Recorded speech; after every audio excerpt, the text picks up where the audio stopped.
everything that you told me was very interesting, and I got my own insights out of it in how I have experienced things.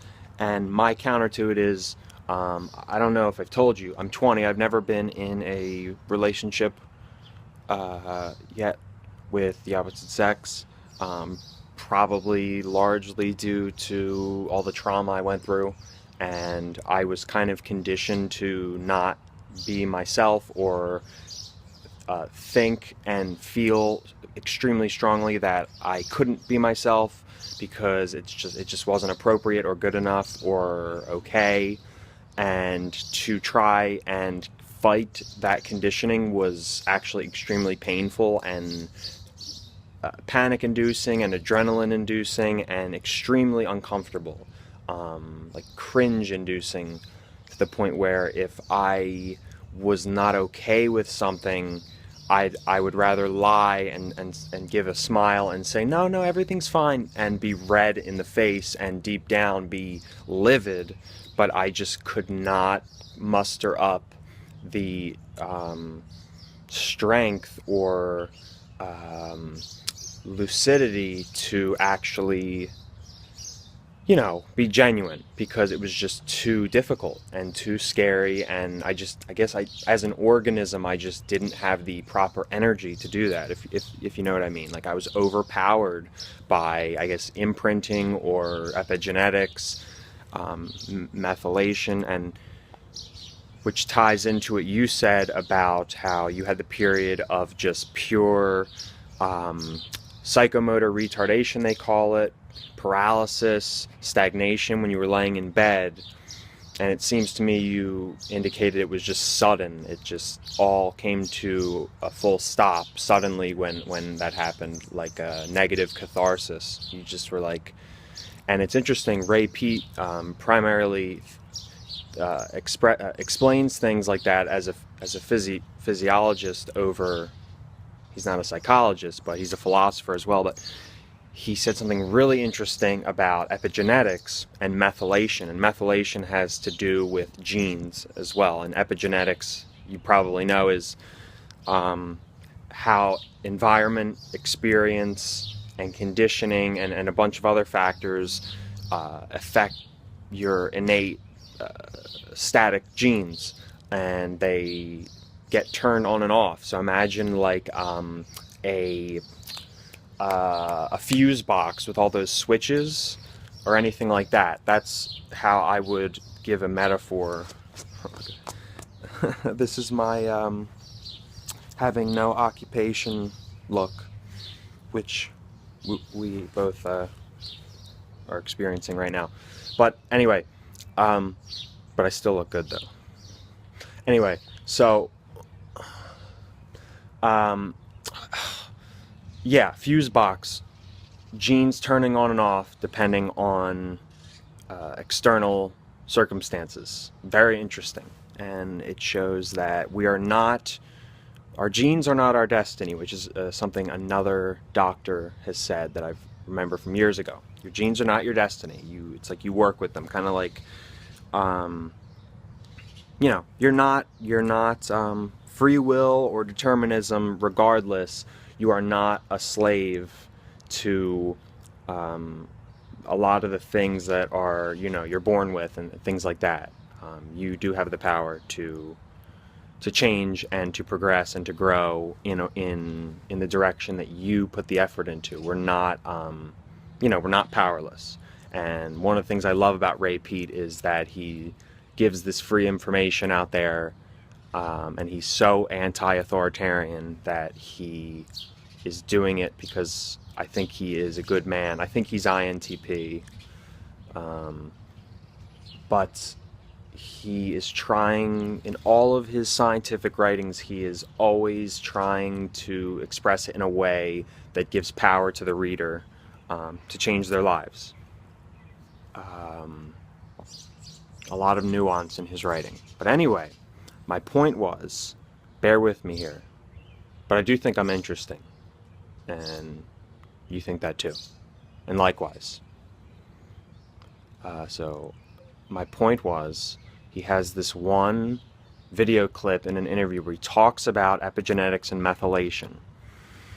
A lot of the alternative nutritional health community, like the paleo people and all that, they are selling methylation related supplements like folate and B12, like methylfolate and methylcobalamin, methyl B12, and they kind of have this reductionist and stupid and misconceptional view of what methylation is. And what Ray says is that the truth of the matter is, and he's 81, I believe, so I really trust the guy. He's not selling anything. He doesn't sell supplements. He's really just kind of this tribalist, he's genuine, and I trust him over any guy, selling like a holistic guy who's trying to sell me supplements. If you David Avocado, if you know that meme, David Wolf, and those kind of people. So anyway, Ray Peat says that methylation is actually not desirable like the consensus says right now.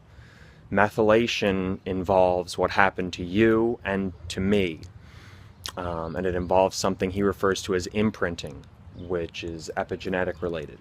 Methylation is a maladaptive, mostly maladaptive mechanism by which the genes that are supposed to enliven you and keep you open to possibility and adaptability and change and survival, they get switched off as a maladaptive protective mechanism, kind of like hibernation. It's like your body is it's kind of feeling like there's no hope. Your physiology itself is feeling like there's no hope. And it's doing this to you. It's called overmethylation, I guess, and it's basically turning off these adaptable genes and saying, look, just lay down and just hibernate because things are bad, and it would be best for you to just, starve or freeze to death or atrophy. It's trying to help you, but it's it's a flawed thing. Nothing's perfect, but it doesn't have ill will towards you. It's just it's doing what its instinct is, that mechanism of physiology. So it seems like what happened to you, and I've experienced what you described, but for me it's been long term, because I spent the last 10 months in and out of that state you just described. Many repetitive periods of on and off, of just not being able to move, not being able to eat, not caring, even just like having to go to the bathroom and being in bed and just going, I don't even care. I'd rather be uncomfortable and have to pee than even fucking move to go to the bathroom. I think I kept it PG-13 until that, so I'm glad this is going to be unlisted. Maybe I'll keep it public because this is useful. See my knee, I was like, I'll keep this succinct. I wanted it to be like 5 minutes, but this is all valuable information. But you'll it's good. And so my point was that that seems to be what happened to you. You were imprinted so rapidly with your revelation and you trying to reconcile your ex's narrative and try to cope with the cognitive dissonance of being a relatively sane person in reality and not a malignant narcopath, if he is one, or just a narcissist in general, a toxic narcissist, that they're kind of hopeless. I mean, my mom says that because of the physical brain stuff they have, it's kind of like, for now, until there's some form of neuroscientific surgery or something to fix the physical problems they have in their brain, it's kind of like no one should get their hopes up that they can get better, because the first part of being able to recover from any mental problem is to admit that you have a problem. Like, that's a cliche, but that's probably is real. But anyway, so I completely understand all that. So you were in like this state of hibernation, and yeah, I guess that's it for what Ray Peat had to offer there. Maybe I thought there was more, but I'm pretty brain fogged lately, and I have dysautonomia, and I'm also pretty fatigued a lot. and I'm also on several influences, prescription. I'm pretty responsible. I'm like my own pharmacist in a way, but to a reasonable level, in a mature way. I'm not, I think it's honorable how I do things like that. But anyway, there's birds flying around. I wanted to talk about my experience with my dad, who was my, main quote-unquote villain and the representation of narcissism and the effect it had on my life. And my dad is probably a narcopath. And I heard that word in the group, and I thought I've never used it until today. I just think it's cool. Neologism, or whatever it's called. Joey Campagna likes to do the neologisms, combining words. I've never been into it. Maybe I don't. I'm just never been my instinct. I don't really care. But narcopath is cool.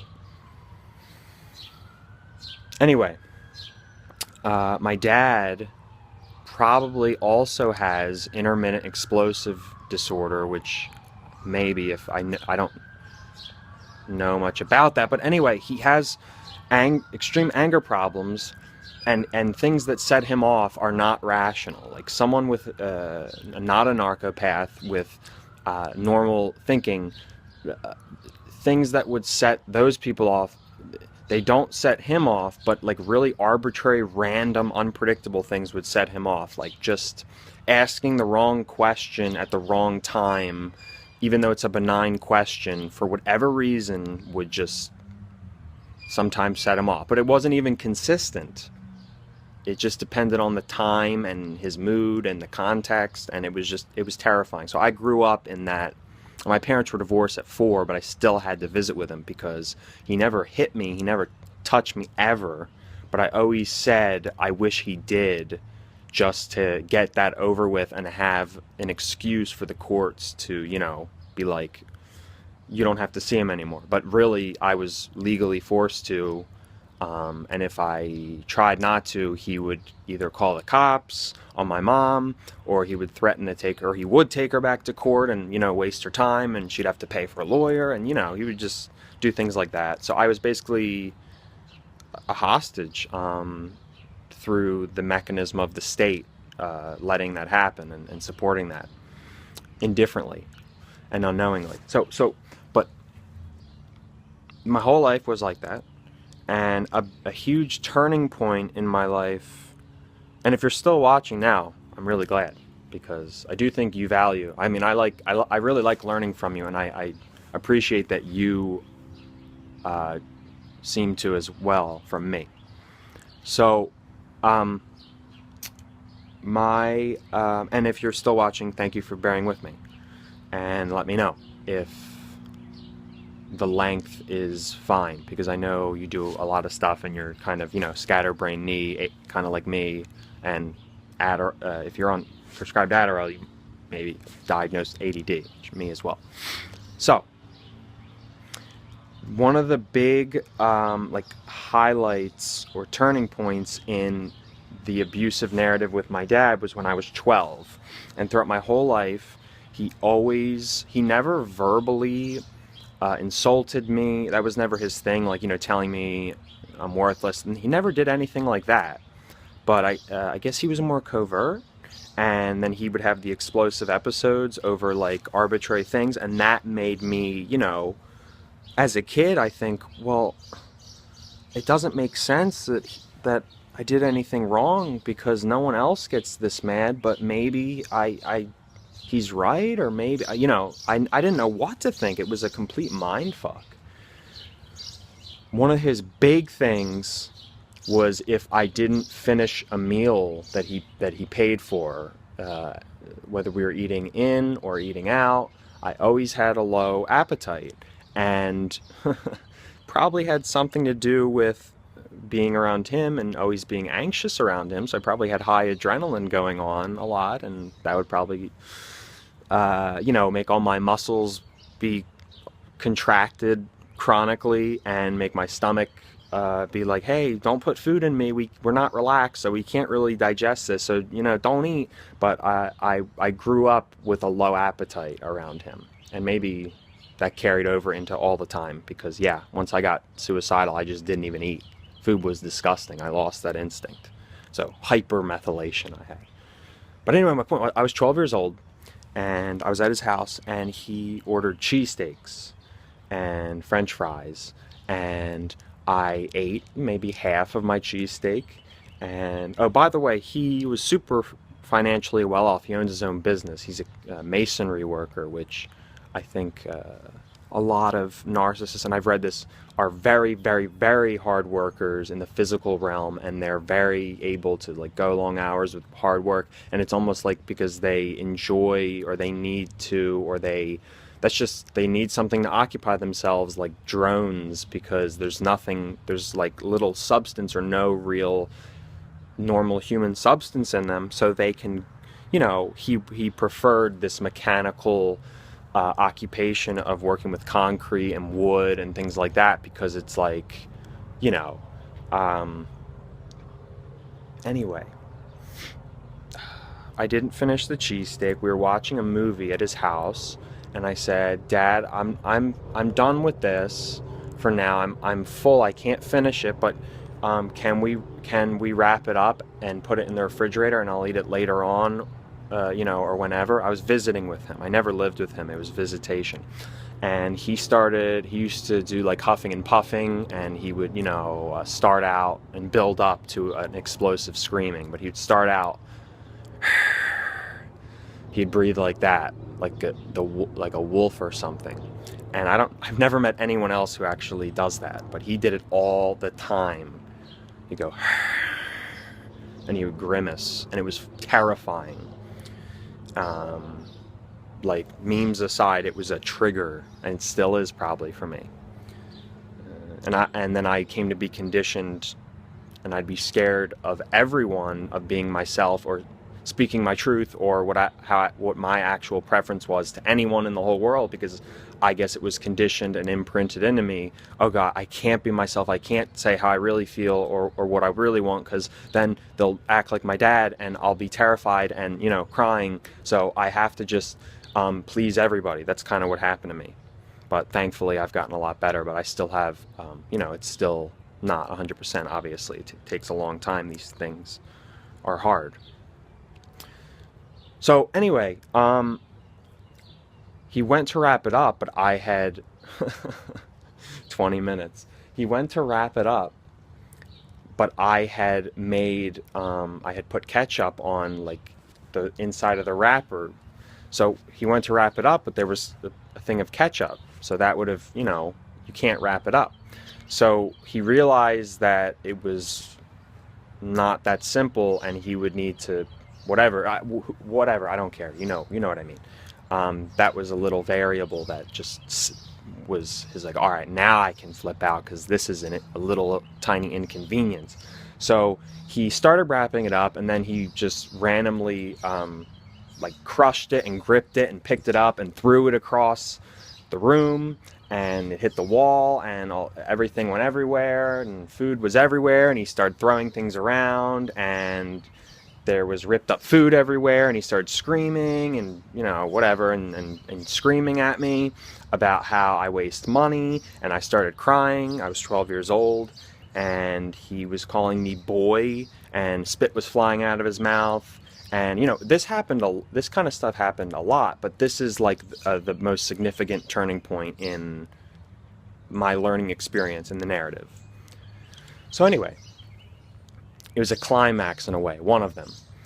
And so he was doing this, and he's calling me boy and saying, spoiled or something. I don't remember. But he said, here, look, I'm going to teach you a lesson about your disrespect to me and you wasting my money. And he pulled out like a $5 or $10 bill, and he lit it on fire, and he said, and he screamed in my face, hold it. And I'm sitting on his couch, curled up, condensing myself into the corner of the couch, this little boy crying. And he says, you hold it in your hand. And I was like, no. He's like, yeah, you hold it so you know what you do to me. with my money. And so I held it, and it was, the flame engulfed it, and then I threw it on his coffee table, and then it cindered up into nothingness. And then he said some other stuff, and then he slowly calmed down, slowly, because my mom called it, he took an emotional shit, and now he could relax. And I think my phone might die. I'm gonna try and finish this up. And then he never smoked in the house, but then now that he felt all released, and that was his cathartic therapy, his fucked up form of therapy, he just took out a cigarette, sat down next to me, and smoked the cigarette, and he goes, calm down, and then he pretended like everything was fine, and I was still crying. Oh no, and then I remember he looked at me while I was sobbing, and he said, "You can cry all you want. I don't care," something like that. He said, "Yeah, you can cry all you want." And then he added something just basically saying, "I'm not falling for whatever you're doing," as if, I was trying to manipulate, because he used to accuse me of being a master manipulator, but I guess that's just a reflection of himself. But anyway, so then he acted like everything was normal after he fully calmed down, and he said, "Hey buddy, Lord of the Rings Return of the King is on. You want to watch it?" It was on cable, and I said, "Okay." And then I watched a 4-hour movie with him after that, and that was really, nice. And then my mom said when I came home that night to her house, I was white as a ghost, and she knew immediately something had happened, and I refused to tell her for hours, and I wouldn't talk. I don't even remember that, though. Maybe I was in shock, like some mild form of shock. But anyway, I told her what happened, and then that was the first time I cut him off. I didn't talk to him for 6 months after that. He said, my mom called him, flipped out at him. He said I was exaggerating. I'm such an exaggerator. I'm totally fantastical with how I describe things. It's totally not realistic. None of that happened. He wasn't yelling. Man, there's a lot more to this. I'm going to try really fast finish it. We never processed what happened. There was no resolution. One time we went to joint therapy with my mom, my dad, and I, and the therapist was another narcissist female who my mom and I theorized developed a crush on him or was infatuated with him, so she downplayed what he did, but she still had the little decency to try and make us make peace in the therapy room and make peace and make things okay. And my dad sternly said in the therapy session, "All right, it comes down to this, buddy. Do you want to have a relationship with your father?" And if I could go back now, I was 13 then. I had ignored him for 6 months and not seen him or talked to him. I was so, conditioned and terrified and inhibited. I said, yes, but if I could go back now, the truth is no, fuck you. I don't. But, you're conditioned. It's like, that's your father. And I was told that. And my mom was a super codependent who would even get hypnotized at random times with guilt and false sympathy for him. Just she would fall for it over and over and over again, even though they're divorced, and he totally fucking abused the hell out of her and fucked her up while they were married, and even after, and even in recent years he has. But anyway, and he despises her and won't admit it. But anyway, I said, yes, I want to. And he said, all right. And then the therapist, who a narcissist therapist who was in love with him, said, okay, now Rich, that's my dad, she said, apologize to Joe for what you did. And he stared at me, and he looked homicidal while staring at me, and he looked like he wanted to, he looked like he wanted to go insane. He looked furious, but he was doing his best not to have his veins pop out of his neck. And he stared at me for about 20 seconds straight without blinking, which was, insane and weird and bizarre. But he doesn't care. He has no self-consciousness or self-awareness. And then he very bluntly said, sorry. And the therapist said, all right, good. I feel like we accomplished a lot today. And then I was back to having to be in a relationship with him on and off, but then I would cut him off every so often when he would pull shit. Usually around Christmas time, when he would say, you're going to come and see my side of the family and sleep over for a couple days for Christmas. And I would just be like, I'm not fucking dealing with this. So I would just cut him off. And then he started to accuse me of only using him for his money. I don't know. He would, anyway. The turning point and the revelation for me that was like cartoonish, but it was still a revelation and a huge step, and was my answer. It was almost like getting an answer from God. Never had astral stuff, but maybe I can contemplate that in my memories. The last time I saw him was about 6 months ago when I was very sick with my physical illness, dysautonomia, but he and pretty much all of my family, who are all, mom's side and dad's side, are all narcissists and fucked up and addicts and just all messed up people. None of them believed I was sick for years. I've been sick for years, but it really got bad last year, and I was housebound for 10 months. It took 10 months to get the diagnosis, so we didn't really have an answer for anyone asking. So they all just thought, well, Joe is just lazy and scared and, running away from life, and he is exaggerating everything and making things up, and he needs to he's just depressed, and he needs to push himself and get himself out there. And, it's his fault. And my aunt said to my mom once on the phone, have you ever thought that your son wants to be that way, that he doesn't want to get better? And I've had a therapist say that to me too, with good intentions. She's not actually a horrible person. But anyway, can you imagine how frustrating that is to be? Everyone and people in my family said I was a hypochondriac. My uncle has called me a hypochondriac, but I always knew inside what was going on. So I guess that's my SI. I don't know, but I always have known my own truth, and that's why I hold to empiricism now.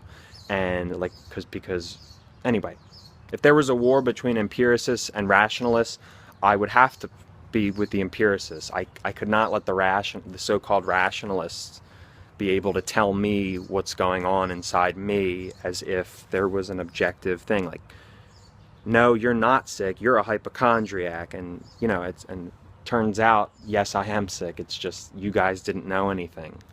So that's why I learned that you can't trust experts as prophets or arbiters of.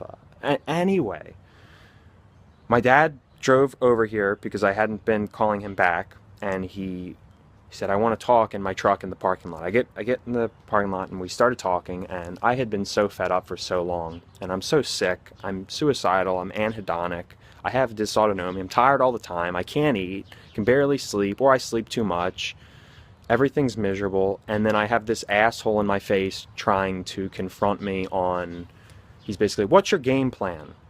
Like, what are you going to do? You don't have a diagnosis, we don't know, and he was basically asking me to justify why I'm housebound to him, and why don't I just suck it up and get back to life.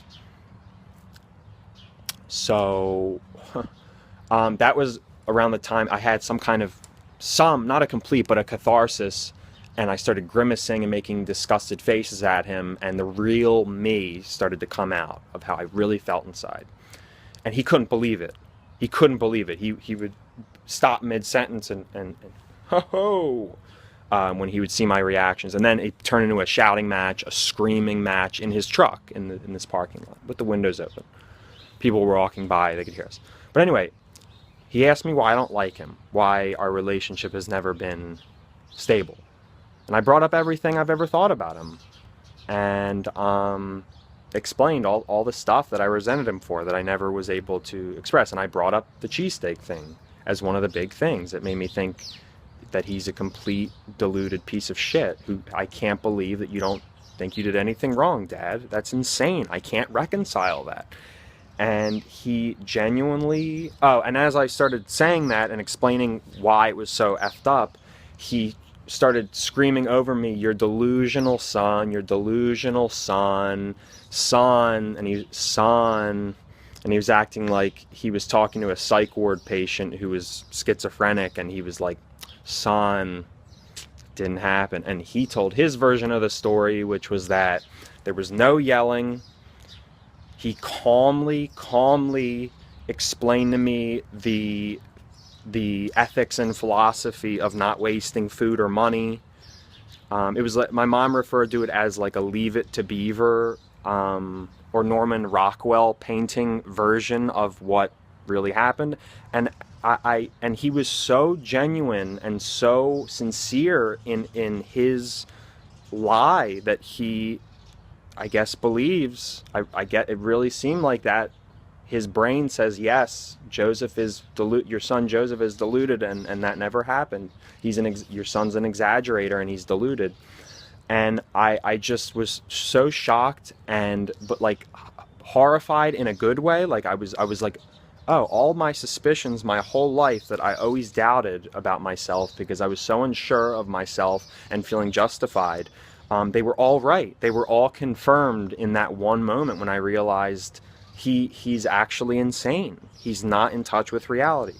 And he couldn't believe that I said, I said, Dad, I'm never, ever, ever, ever going to accept what you just told me. I said, now you've made it so much less likely, and you've like almost ruined the chance of there ever being anything between us as father and son, because I'll never forego my truth or my identity or my self-respect to agree to your ridiculous version of what happened. I said, I can't believe you actually don't remember what actually happened. I said it's blowing my mind. And he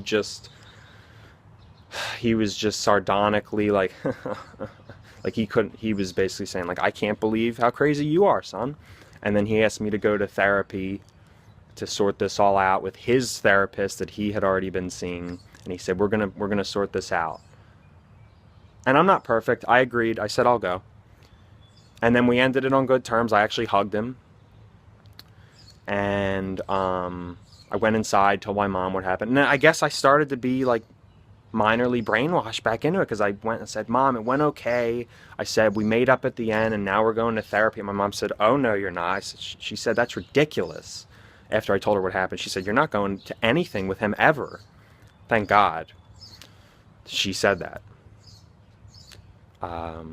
Because now it's been 6 months and I'm solidified. I don't have any more self-doubt or guilt. I used to feel so guilty when I would cut him off, because I would start to feel unsure if my cutting him off was ethically okay and if he had actually deserved to be cut off. You know what I mean? Now it's been 6 months. I'm 20. I'm an adult. I've learned so much that I never feel that way. I can confidently say I never get that again. I'm it's pretty final, it seems. And I commonly say I'd like to forget his face. But he still emails my mom occasionally. He calls me every once in a while. When I change my profile picture on Facebook, I guess he has spies on his side of the family. I don't know how, but like the day I changed my profile picture, that new picture of me smiling got all those likes. He called me a couple hours later, emailed my mom about the picture. Now he's emailing my mom, trying to sound genuine about my dysautonomia and acting like, he emailed me. He's like, what's going on with your POTS? Can you give me the details of your illness? And blah, blah, blah. And in my mind, I'm thinking, I've been telling you for years I'm sick, that I don't feel right. For years. Physically, physical symptoms and things like that. But now suddenly, anyway, I think that's my whole story. I think that kind of sums up what I wanted to tell you.